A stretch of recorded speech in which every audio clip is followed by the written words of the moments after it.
Magandang umaga, Pilipinas. Live mula sa Pag-asa Weather and Flood Forecasting Center, narito ang latest sa ating panahon.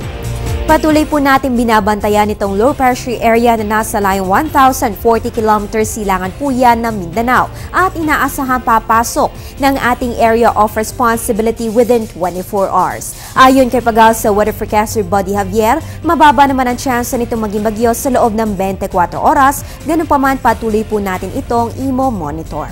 Samantala sa mga susunod na oras, northeast monsoon patuloy na nakakaapekto dito sa may northern Luzon. Kaya sa mga susunod na oras mga kababayan, asahan po ang isolated light rains dito sa may Cagayan Valley, Cordillera at Ilocos. Habang ang Metro Manila at nalalabing bahagi naman sa ay makakaranas ng bahagya hanggang sa maulap na kalangitan na may pulo-pulong pag-uulan o pagkidlat pagkulog. So in short mga kababayan, makakaranas naman po tayo ng fair weather condition ngayong Friday. More about the weather aming ihahatid makalipas lamang ang isang paalala.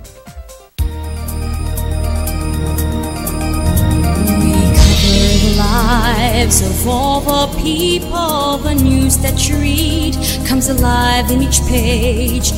We are committed to make your lives better. We're going strong because of you.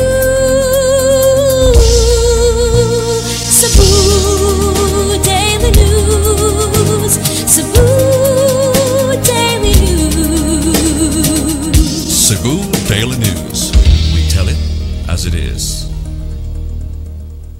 Bilang inyong gabay sa mga susunod na araw nako, especially this weekend, no? Narito po ang detalye mula sa 3-day weather forecast ng Pag-asa. Simulan natin sa Baguio City, makakaranas po tayo ng rain showers this weekend at monsoon rains sa darating na Lunes. Ang temperatura ay maglalaro sa pagitan ng 14 to 23 degrees Celsius. Dito naman sa Metro Manila, makakaranas po tayo ng fair weather condition this weekend, ngunit maging handa na sa mga pag-uulan sa darating na Lunes. Punta naman tayo sa Metro Cebu, asahan po ang partly cloudy to cloudy skies sa susunod na 3 araw maliban lamang sa Linggo kung kailan makakaranas tayo ng rainy weather condition.